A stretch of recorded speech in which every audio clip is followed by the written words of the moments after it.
Online class में आप सभी का एक बार से फिर से बहुत बहुत स्वागत है। हम लोग टूल और टेक्निक्स की बात कर रहे थे बायोटेक्नोलॉजी में।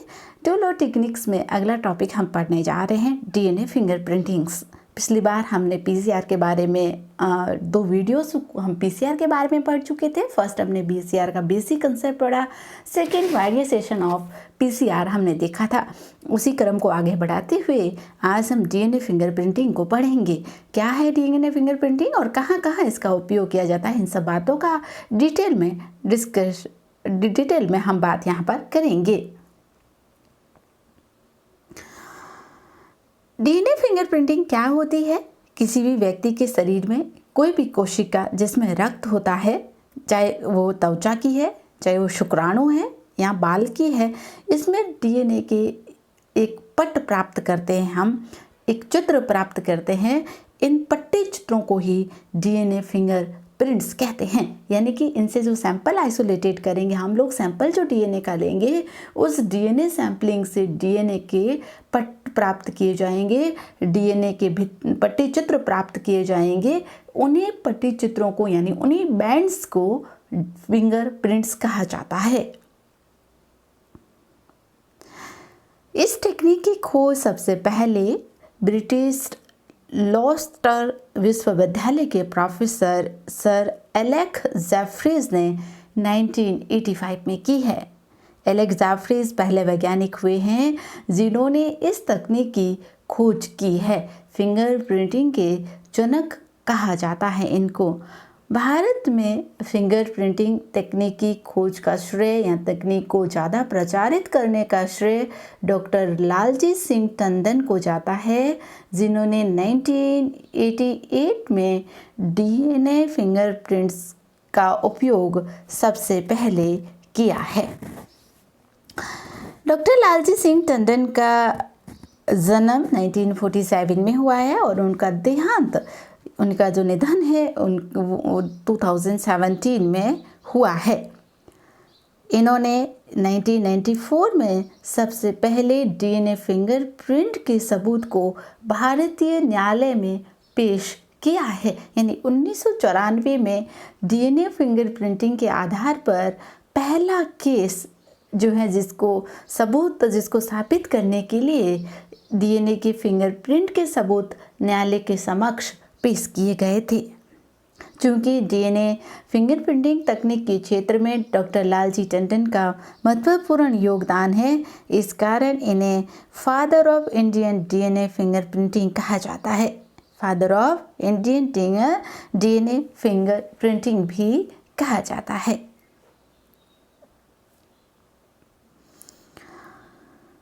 डीएनए फिंगरप्रिंटिंग का काफ़ी अधिक प्रचार और इसकी महत्ता को देखते हुए ये विश्वविख्यात जिस स्तर से हुई है, बहुत कम समय में उस स्तर को देखते हुए भारत में भी डीएनए फिंगरप्रिंटिंग के लिए और इसके डायग्नोसिस के लिए Indian biotechnology research centre Hyderabad में स्थापित किया गया है।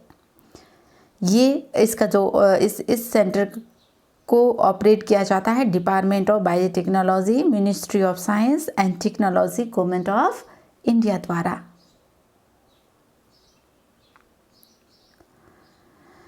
डीएनए फिंगरप्रिंटिंग तकनीक के अंदर डीएनए फ्रेगमेंट्स जो हैं वो आरएफएलपी के द्वारा उनको मैप बनाया जाता है।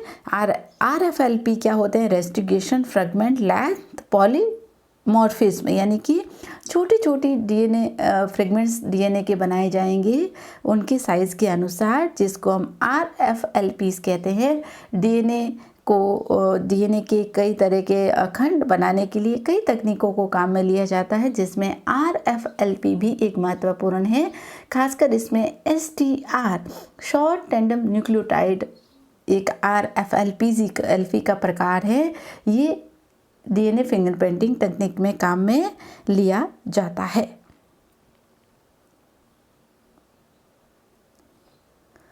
डीएनए फिंगरप्रिंटिंग में हमें किस तरह से लिया जाता है? डीएनए फिंगरप्रिंटिंग को डीएनए प्रोफाइलिंग भी कहा जाता है। ध्यान में रखिएगा, इसका दूसरा नाम है डीएनए प्रोफाइलिंग। आपको बहुत जगह डीएनए प्रोफाइलिंग लिखा मिलेगा, डीएनए प्रोफाइलिंग और डीएनए फिंगरप्रिंट्स का एक ही मतलब है। इस डीएनए फिंगरप्रिंट्स आप किन किन से डीएनए फिंगरप्रिंट्स ले सकते हैं, यानी कि कोई भी चीज़ें आपको सुलझाना है, कोई केस आपको सुलझाना है, तो आप कहाँ कहाँ से डीएनए के नमूने ले सकते हैं। तो ये जैविकीय नमूने खून के धब्बों से, जड़ सहित बाल के टुकड़ों से, वीर्य यानी जो सीवम होता है उसकी कुछ बूंदों से, त्वचा की कोशिकाओं से, मुंह में रखे कपड़े से, अस्थि यानी बोन मैरो से, किसी भी उत्तकी कोशिकाओं को शामिल किया जा सकता है। यानी कि घटना स्थल पर मौजूद इन उत्तकों में से ये जो भाग है इनमें से किसी भी नमूने को लेकर आप डीएनए फिंगरप्रिंट्स कर सकते हैं। जिनमें डीएनए के खंड मौजूद होने चाहिए, उसको आप नमूने के रूप में काम में ले सकते हैं। डीएनए फिंगरप्रिंटिंग के जो क्या है, क्यों, कहाँ से डीएनए फिंगरप्रिंटिंग, ये ही लाइन यहाँ बहुत इंपॉर्टेंट है जिसको आपको ध्यान में रखना है। डीएनए फिंगरप्रिंट में हम स्पेसिफिक डीएनए क्रम को इस्तेमाल करते हैं जिन्हें माइक्रोसैटेलाइट कहा जाता है। क्या कहा जाता है? माइक्रोसैटेलाइट। माइक्रोसैटेलाइट डीएनए के छोटे टुकड़े होते हैं। शरीर में इनकी संख्या अलग अलग होती है। जो ह्यूमन बीइंग होते हैं, जो मनुष्य होते हैं, उन मनुष्यों में 99% डीएनए एक जैसा है। आपका, मेरा, हम सब का 99% लगभग 99% डीएनए एक जैसा है, कोई फर्क नहीं है। लेकिन 1% डीएनए हर एक ह्यूमन बीइंग में अलग अलग है। हर एक मनुष्य का 1% डीएनए अलग है, जो किसी और से उसका मिलान नहीं होता है। उसका मिलान केवल उसके पेरेंट्स यानी उनके मदर और फादर से हो सकता है। इसके अलावा उसका मिलान किसी से भी नहीं होगा, और इसके अलावा उसका मिलान किसी से भी नहीं होता है। तो जो 1% डीएनए है जिसकी जो सीक्वेंस है वो रिपीटेड न्यूक्लियोटाइड है, वो अगेन एंड अगेन रिपीट होती है। इस तरह से जैसे GGCC, इस तरह से रिपीटेशन जो सीक्वेंस होती है इसको वो अगेन एंड अगेन क्या होगी? रिपीट होगी। इस तरह से जैसे मान ले TTA, इस तरह से ये सीक्वेंस अगेन रिपीट होती है। तो सैटेलाइट डीएनए होता है, जो माइक्रोसैटेलाइट डीएनए होता है, इसमें रिपीट न्यूक्लियोटाइड पाए जाते हैं। ये 1% डीएनए हर एक जाति के मनुष्य में अलग अलग होता है। इसी 1% डीएनए को काम में लेकर डीएनए फिंगरप्रिंटिंग विधि तैयार की जाती है। डीएनए फिंगरप्रिंटिंग को यही है जो केवल पैतृक से मिलेगा, आपके पेरेंट्स से वो मिल सकता है और किसी से वो डीएनए आपस में नहीं मिलेगा। इसी आधार पर, यानी किसी का कोई दावा करता है कि कई बार हम देखते हैं, इसका एक उदाहरण हम ले रहे हैं, कई बार हम देखते हैं कि हॉस्पिटल में बच्चा चोरी हो गया है, तो अब उसके रियल पेरेंट्स कौन हैं, कैसे मालूम करें कि उसके पेरेंट्स रियल हैं? तो उसमें इस सैटेलाइट डीएनए का उपयोग किया जाएगा। जो दावा करने वाले जो 2 पेरेंट्स होंगे उनके नमूने लिए जाएंगे और उस बच्चे के नमूने लिए जाएंगे जिसके साथ ये डीएनए रिजेंबल करेगा, जिसके साथ डीएनए माइक्रोसैटेलाइट डीएनए का मिलान होगा, वही उसके असली पेरेंट होंगे, बाकी वाले उसके असली पेरेंट नहीं है। तो इस तरह के कई केस हैं, हाई प्रोफाइलिंग कई केस हैं जिनको इस आधार पर सुलझाया जाता है। मनुष्य में मैंने बात ही की कि 99% डीएनए एक जैसा होता है। 1% डीएनए है जो सब में भिन्न प्रकार का पाया जाता है। इस डीएनए को हम सैटेलाइट डीएनए कहते हैं, जिसमें DNA sequence again and again repetitive DNA होता है, रिपीटेटिव सीक्वेंस इसमें पाई जाती है। तो यहाँ पर जो डीएनए काम में लिया जाएगा वो माइक्रोसैटेलाइट डीएनए का ये हेट्रोक्रोमेटिन भाग होता है। ये भी आप ध्यान में रखिएगा। हेट्रोक्रोमेटिन का मतलब है non coding region. Non coding का मतलब है वो रेप्लिकेशन आगे नहीं करेगा, वो कोडिंग नहीं करेगा, उससे प्रोटीन नहीं बनेगा। तो डीएनए के उस भाग को हम क्या कहते हैं? हेट्रोक्रोमेटिन या नॉन कोडिंग डीएनए उसको कहा जाता है। तो माइक्रोसैटेलाइट जो डीएनए होगा वो नॉन कोडिंग डीएनए होता है और इसका उपयोग डीएनए फिंगरप्रिंटिंग में किया जाता है। डीएनए फिंगरप्रिंटिंग के कई स्टेप्स हैं। सबसे पहले हम डीएनए को आइसोलेटेड करेंगे। डीएनए कहाँ से लिया जा सकता है, मैंने आप लोगों को बता ही दिया। ये धब्बों से, रक्त से, बलात्कार से पीड़ित महिला की योनि से, हत्या किए गए व्यक्तियों की अस्थियों से, हेयर से डीएनए के नमूने लिए जा सकते हैं। इसकी मात्रा बहुत कम नैनोग्राम में ली जाती है। लगभग 10 से 9 नैनोग्राम इसका डीएनए की आवश्यकता होती है। ज़्यादा डीएनए हमें नहीं चाहिए, बहुत कम मात्रा में डीएनए की सैंपलिंग ज़रूरी होती है। अब जो हमने सैंपल से जो डीएनए लिया है, उस डीएनए को हम एंडोन्यूक्लियस एंजाइम से कट करेंगे। मैंने आप लोगों को बताया ही था, हमने रेस्टिगेशन एंजाइम पढ़ा तो कहा कि रेस्टिगेशन एंजाइम डीएनए के स्पेसिफिक खंड को कट करता है। तो आपने जो सैम्पलिंग डीएनए लिया है, उस सैम्पलिंग डीएनए को पृथक करने के बाद रेस्टिगेशन एंजाइम से कट किया जाएगा। रेस्टिगेशन एंजाइम से कट करने के बाद डीएनए को जेल इलेक्ट्रोफोरेसिस से आइसोलेटेड किया जाएगा, यानी डीएनए को साइज के अनुसार उसके खंडों को जेल इलेक्ट्रोफोरेसिस तकनीक से पृथक किया जाएगा। आपने ये वीडियोस नहीं देखे हैं तो मैं बताया, आपको मालूम है, मैं शुरू से आपको कह रही हूँ कि बायोटेक्नोलॉजी को समझने के लिए आपको एक के बाद एक वीडियोस देखने, एक के बाद एक टॉपिक आपको पढ़ना होगा। आप ये नहीं है कि आप सीधे डीएनए फिंगरप्रिंटिंग को समझ लेंगे, बिल्कुल भी नहीं। डीएनए फिंगरप्रिंटिंग को समझने के लिए पहले आपको रेस्टिगेशन एंजाइम समझने होंगे, जेल इलेक्ट्रोफोरेसिस समझनी होगी, पीसीआर समझनी होगी, सदर्न ब्लॉटिंग समझनी होगी, देन आप डीएनए फिंगरप्रिंटिंग को समझेंगे। तो आप जो पीछे की वीडियो है रेस्टिगेशन एंजाइम, पीसीआर, जेल इलेक्ट्रोफोरेसिस, उनको अच्छी तरह से समझिए और उसके बाद इसका वीडियो देखिए ताकि आप इस विधि को आसानी से समझ सकें। आपने उन चीज़ों को अच्छे से समझ लिया है तो इसको समझने में आपको कोई भी दिक्कत नहीं आएगी। यानी सबसे पहले हमने डीएनए को आइसोलेटेड किया है। आइसोलेटेड करने के बाद डीएनए को हमने किसके साथ डाइजेस्ट किया है? रेस्टिगेशन एंजाइम के साथ। रेस्टिगेशन एंजाइम के साथ डाइजेस्ट करने के बाद हम इसकी जेल इलेक्ट्रोफोरेसिस करेंगे। जेल इलेक्ट्रोफोरेसिस के माध्यम से डीएनए को उसकी साइज़ के अकॉर्डिंग और उसके चार्ज के अकॉर्डिंग हम सेपरेट करेंगे।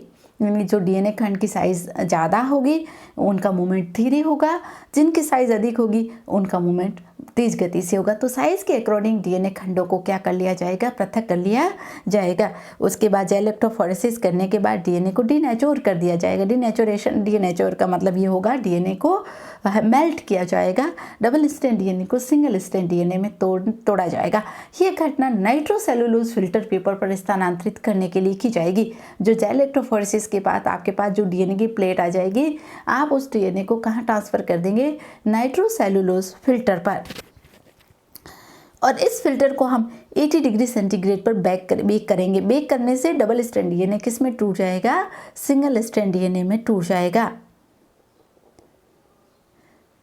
अब ये जो क्रिया है नाइट्रोसेलुलोज फिल्टर पर डीएनए को ट्रांसफ़र करना, बेक करना और फिर से डबल स्ट्रैंड डीएनए बनाना, ये सदर्न ब्लॉटिंग कहलाती है। मैंने आपको शुरू में 3 टेक्निक की बात की थी, सदर्न ब्लॉटिंग, नॉर्दर्न ब्लॉटिंग और वेस्टर्न ब्लॉटिंग। तो सदर्न ब्लॉटिंग जो होती है वो डीएनए के लिए की जाती है। सदर्न ब्लॉटिंग डीएनए को सेपरेट करने के लिए की जाती है। डीएनए को पृथक करने के लिए सदर्न ब्लॉटिंग टेक्निक को हम काम में लेते हैं।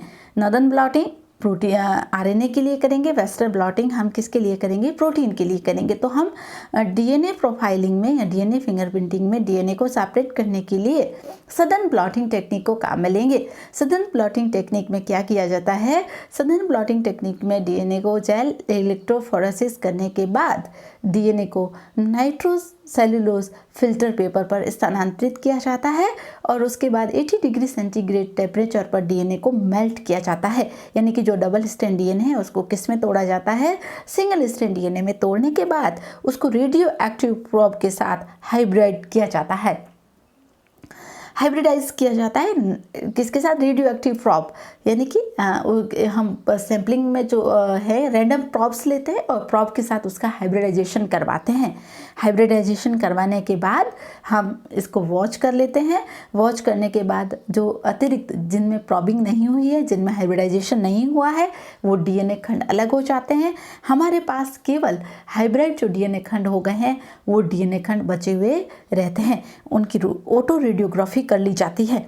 ऑटो रेडियोग्राफी एक टेक्निक है जिसकी सहायता से हम डीएनए की सीक्वेंसिंग मालूम कर सकते हैं, यानी कि जो नाइट्रोसेलुलोज फिल्टर पेपर पर जो डीएनए हाइब्रिड डीएनए है, जो संकर डीएनए है, उस हाइब्रिड डीएनए को हाइब्रिड डीएनए को जो हाइब्रिड डीएनए है उस हाइब्रिड डीएनए को उसकी अगर हमें सैम्पलिंग ज्ञात करनी है, उसकी हमें सीक्वेंसिंग ज्ञात करनी है, जैसे उसमें इस तरह से AGCT ये इसकी डीएनए की सीक्वेंसिंग, इस तरह से उसको ज्ञात करने के लिए ऑटो रेडियोग्राफी को काम में लिया जाता है। अब इसके आधार पर हम मालूम कर सकते हैं कि इस डीएनए की सीक्वेंसिंग क्या है, और इस डीएनए की जो सीक्वेंसिंग है वो सीक्वेंसिंग होती है, और इसका मिलान आप मान लो कि किसी अपराधी का आपको इसको इस तरह से आप लोग समझिए कि हमारे पास किसी कोई चोरी के 4 अपराधी हैं हमारे पास, हमने 4 अपराधियों का डीएनए सैम्पलिंग ले ली और घटना स्थल से हमें एक नमूना मिल गया हमें, और उस नमूने का डीएनए भी हमने निकाल लिया है।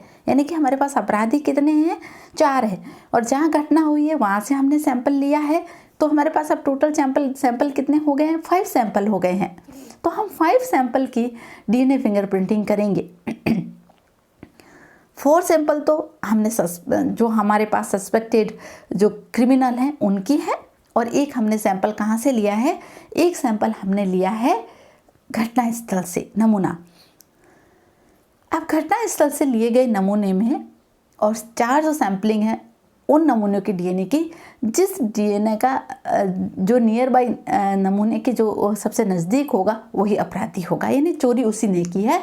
इस आधार पर उसको इन्वेस्टिगेशन के लिए आगे बुलाया जाएगा, इन्वेस्टिगेशन उसके ऊपर किया जाएगा। तो कोई भी अपराधी है, कोई ऐसे पेरेंट्स है जिनका बच्चा, मैंने अभी आप लोगों को एग्जांपल दिया, खो गया, उसको हमें करने के लिए, कोई मर्डर केस है उसको सुलझाने के लिए, फॉरेंसिक साइंस में कोई घटना हो गई है उसको सुलझाने के लिए डीएनए फिंगरप्रिंटिंग को काम में लिया जाता है। तो इस तरह से लिया जाता है कि जो घटना स्थल से आपने सैंपलिंग ली है और शक के आधार पर आपने जिन अपराधियों को पकड़ा है उसके डीएनए की सैंपल और घटना स्थल से लिए गए डीएनए सैंपल की सीक्वेंसिंग को आपस में मिलाया जाता है। जो सीक्वेंसिंग आपस में मिलती है वो अपराधी माना जाता है, बाकी सबको छोड़ दिया जाता है और उसको आगे इन्वेस्टिगेशन के लिए बुलाकर उसके ऊपर मुकदमा दर्ज करके आगे की जो प्रोसेसिंग है उसको संपन्न किया जा सकता है। तो ये सारा होता है ऑटो रेडियोग्राफी, यानी सीक्वेंसिंग हमने कैसे ज्ञात की? ऑटो रेडियोग्राफी से ज्ञात की है। इस तरह से जो डीएनए बैंड प्राप्त होते हैं उनको हम डीएनए फिंगरप्रिंटिंग कहते हैं। तो एक डायग्राम से समझिए हमने क्या किया।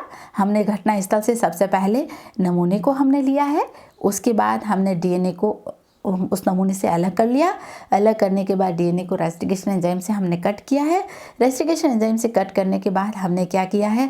जेल इलेक्ट्रोफोरेसिस किया, जिसमें डीएनए साइज़ के अनुसार क्या हो रहा है? पृथक हो रहा है। उसके बाद हमने सदन ब्लॉटिंग, बहुत इंपॉर्टेंट टेक्निक है पीसीआर की, बहुत इंपॉर्टेंट टेक्निक है डीएनए फिंगरप्रिंटिंग की, सदन ब्लॉटिंग, यानी कि यहाँ जो फिल्टर पेपर है इस डीएनए को हमने यहाँ पर क्या कर दिया है? ट्रांसफ़र कर दिया है। ट्रांसफ़र करने के बाद यहाँ पे डबल स्ट्रैंड डीएनए था, 80 डिग्री सेंटीग्रेड पर बेक करके इसको बेक किया। बेक करके इसको सिंगल स्ट्रैंड डीएनए में तोड़ने के बाद रेडियो एक्टिव प्रोब के साथ इसको वापस से हाइब्रिडाइज किया जाएगा। हाइब्रिडाइज करने के बाद हमने ऑटो रेडियोग्राफी की है। ऑटो रेडियोग्राफी करने के बाद हमारे पास डीएनए के डबल स्ट्रैंड डीएनए के जो बैंड्स हैं वो दिखाई दे रहे हैं। जहाँ बैंड्स दिखाई देंगे उसकी सीक्वेंसिंग ज्ञात कर ली जाएगी। अब जो सैंपल हमारे पास हैं 1, 2, 3, 4 और 5, ये मान लें 5 हमने नमूना लिया है और ये बाकी सब अपराधियों के सैंपल हैं। तो जिसके साथ जो मिलता है वो ये अपराधियों का, मान लो हमने जो सैंपल लिया है वो नंबर 3 जो क्रिमिनल है उसके साथ उसका मिल रहा है। इसका मतलब नंबर 3 संदेह के घेरे में है और हो सकता है अपराध को अंजाम उसी ने दिया है। इसको आगे कन्फर्म किया जाएगा। इस तरह से ये डायग्राम पूरी तरह से समझाया गया है। डीएनए को सैंपल, डीएनए को आइसोलेटेड, डीएनए को रेस्टिगेशन से कट करना, कट करने के बाद डीएनए फ्रेगमेंट्स को हमने इलेक्ट्रोफोरेसिस की, फिर हमने इसको सदन ब्लॉटिंग करने के लिए नाइट्रोसेल्यूलोज फिल्टर पेपर पर इसको ट्रांसफ़र किया है। नाइट्रोसेल्यूलोज फिल्टर पेपर ट्रांसफर करने के बाद हमने इसमें रेडियो एक्टिव प्रॉब को ऐड किया है। रेडियो एक्टिव जो प्रॉब होते हैं, आप ये बैंड बनाते हैं, चमकते हैं, ताकि आप पता कर सके कि यहाँ पर डीएनए बैंड बने हुए हैं। अब जो बैंड बन जाते हैं, उन बैंड को लेकर एक्सरे क्रिस्टलोग्राफी या ऑटो रेडियोग्राफी की जाती है। ऑटो रेडियोग्राफी करने के बाद या एक्सरे फिल्म, ऑटो रेडियोग्राफी या एक्सरे फिल्म कर सकते हैं। जो बैंड है उनको विजुअलाइजेशन होता है, वो दिखते हैं।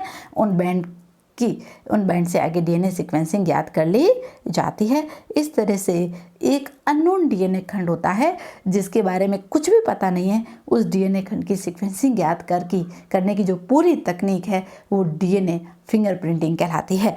ये जो बैंड बन रहे हैं एंड में, जो डीएनए फिंगरप्रिंटिंग के एंड में जो बैंड बन रहे हैं, ये इस तकनीक की खास बात होती है। इसी कारण इसको डीएनए फिंगरप्रिंट कहा जाता है।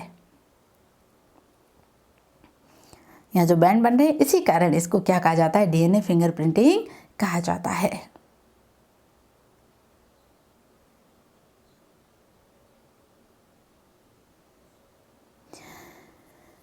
डीएनए फिंगरप्रिंटिंग को कहाँ कहाँ काम में लिया जा रहा है। कोई भी इनहेरिटेड डिजीज़ है, वंशानुगत जितनी भी बीमारियां हैं जो एक पीढ़ी से दूसरी पीढ़ी में होती आ रही है, उन डिजीज़ को पहचानने के लिए भी डीएनए फिंगरप्रिंटिंग को काम में लिया जाता है। पैतृक संपत्ति पर दावा करने के लिए, निपटाने के लिए, यानी कि कोई कह रहा है कि ये संपत्ति मेरी है, दूसरा कह रहा है मेरी है, तो इस संपत्ति का जो दावा है आजकल में नॉर्मल चीज़ हो गई है इस तरह की। तो इस तरह की घटनाओं का निपटारा करने के लिए भी हम डीएनए सैंपलिंग करके जो पैतृक के सबसे नज़दीक होगा वही उसका मालिक होगा, तो हम ऐसे दावों को भी सुलझा सकते हैं। जैविक साक्ष्यों के आधार पर आपराधिक अनुसंधान में वास्तविक अपराधी की पहचान करने के लिए भी इस तकनीक को काम में लिया जाता है। कई बार झूठे केस में लोगों को फंसा दिया जाता है और अपराधी बचकर निकल जाता है, तो उस सही अपराधी की पहचान करने के लिए भी इस तकनीक को काम में लिया जाता है। सेना में डीएनए सैंपल, जब आप सेना में बहुत बड़ी पोस्ट पर या सेना में जो लोग होते हैं उनके सैंपल को कलेक्ट करके रखा जाता है, क्योंकि अगर वो शहीद हो जाते हैं और उनकी बॉडी को सही ढंग से वो आइडेंटिफाई नहीं हो पा रही है, तो डीएनए टेस्टिंग के आधार पर हम आइडेंटिफाई कर सकते हैं कि ये फला व्यक्ति हो सकता है। कई high profiling case DNA fingerprinting तकनीक द्वारा सुलझाए गए हैं, जिसमें से सबसे फेमस केस जो है वो है राजीव गांधी हत्याकांड। भारत के पूर्व प्रधानमंत्री राजीव गांधी की हत्या जो केस है, उस हत्या के केस को भी डीएनए फिंगरप्रिंटिंग विधि द्वारा सुलझाया गया है। इसके अलावा डीएनए फिंगरप्रिंटिंग राजीव गांधी हत्याकांड 1992 में डीएनए फिंगरप्रिंटिंग टेक्नोलॉजी द्वारा इस केस को सुलझाया गया है। इसके अलावा नैना साहनी केस आपने सुना ही होगा, बहुत फेमस केस रहा है, जिसे तंदूर मर्डर केस के नाम से भी जाना जाता है। इस केस के भी अपराधी का पता डीएनए फिंगरप्रिंटिंग तकनीक द्वारा लगाया गया है। बेअंत सिंह, सरदार बेअंत सिंह कांग्रेस के वरिष्ठ नेता एवं पंजाब के पूर्व मुख्यमंत्री रह चुके हैं। ये एक तरह का ब्लाइंड मर्डर था, यानी इसके बारे में बहुत इन्वेस्टिगेशन करने के बाद इस मर्डर को सुलझाया गया है। इस ब्लाइंड मर्डर को सुलझाने में भी डीएनए फिंगरप्रिंटिंग तकनीक को काम में लिया गया है। इसी तरह से प्रियदर्शनी मिट्टो का केस जो था, उसको सुलझाने में भी उसका रेप करके उसकी हत्या कर दी गई थी, और इसको सुलझाने में भी इस तकनीक को काम में लिया गया। इसी तरह से कई हाई प्रोफाइलिंग केस हैं, चाहे वो मर्डर केस हो, चाहे वो पैतृक संपत्ति वाले केस हो, या फिर किसी संतान का दावा करने का केस हो। कई हाई प्रोफाइलिंग केस जो बहुत ज़्यादा चर्चा में रहे हैं, उन सब केसों को सुलझाने में डीएनए फिंगरप्रिंटिंग तकनीक का महत्वपूर्ण योगदान है। भारत में इस तकनीक को लाने का, इस तकनीक को बहुत ज़्यादा डेवलप करने का श्रेय डॉक्टर लालजी सिंह को जाता है। इसी कारण इन्हें क्या कहा जाता है, father of DNA, Indian DNA fingerprinting कहा जाता है। तो एक बार आप शॉर्ट में देख लें कि हम लोगों ने कैसे किया। हम लोग कोई भी आपराधिक स्थल से हम नमूना लाएंगे, उसके आधार पर संदेह के घेरे में जो व्यक्ति आएंगे उन व्यक्तियों के नमूनों को भी इकट्ठा किया जाएगा। फिर सबका डीएनए फिंगरप्रिंटिंग किया जाएगा। डीएनए को सबसे पहले रेस्टिकेशन एंजाइम से कट करेंगे, फिर हम सेल इलेक्ट्रोफोरेसिस करेंगे, फिर सदन ब्लॉटिंग की जाएगी, फिर ऑटो रेडियोग्राफी करके बैंड बनाए जाएंगे और उसके बाद डीएनए की सीक्वेंसिंग ज्ञात कर ली जाएगी। अब जो आपने सैंपल जो था उस सैंपल के डीएनए की सीक्वेंसिंग को अपराधियों के डीएनए जो सीक्वेंसिंग है उसके साथ मिलान किया जाएगा।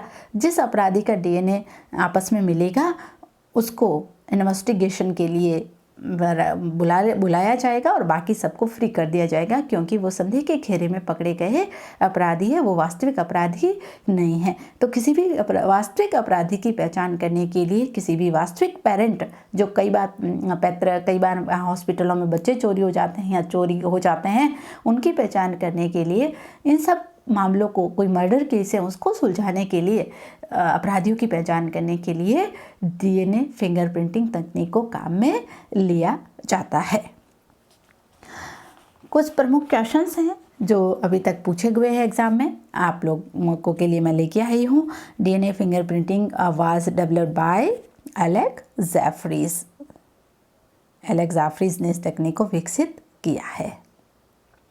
डीएनए फिंगरप्रिंटिंग रिलाइज ऑन, किस पे है? Relies on different in junk DNA patterns between individual. Junk DNA कहते हैं नॉन कोडिंग डीएनए को। वे डीएनए जिसको जो हेट्रोक्रोमेटिन वाला भाग होता है ना, वो क्या कहलाता है? जंक डीएनए कहलाता है। तो इस जंक डीएनए जो है वो difference in junk DNA patterns between individual. Mini satellite क्या है? मैंने आप लोगों को अभी बता ही दिया। मिनी सैटेलाइट क्या होते हैं? Short non coding repetitive sequencing present through out the chromosome. छोटे नॉन कोडिंग रिपीटेटिव, ध्यान में रखना, बहुत ज़रूरी शब्द यूज़ करना है, रिपीटेटिव सीक्वेंस है इसके अंदर, और ये नॉन कोडिंग है क्योंकि हेट्रोक्रोमेटिन भाग होता है जो रेप्लिकेटेड आगे नहीं होता, इसी कारण ये अलग है, डिफरेंट है 1% DNA. Each individual has a unique DNA fingerprints as individual differ in number of mini satellite on chromosome, location of mini satellite on chromosome, size of mini satellites on the chromosome, all the above. Which of the following technique is used in DNA fingerprinting? DNA को separate करने के लिए हम किसको use ले रहे हैं? Northern blotting को काम में ले रहे हैं। वेस्टर्न किसके लिए की जाती है? प्रोटीन के लिए, ठीक है। फ्लो साइटोमेट्री सेपरेशन के लिए है, अलग से टेक्निक है, और सदन की जाती है आरएनए के लिए, और नदन की जाती है डीएनए के लिए। ये 3 टेक्निक है जिनको आपको ध्यान में रखना है। वेस्टर्न प्रोटीन के लिए, नदन डीएनए के लिए, और सदन आरएनए के लिए की जाती है। तो नदन टेक्निक, सॉरी नदन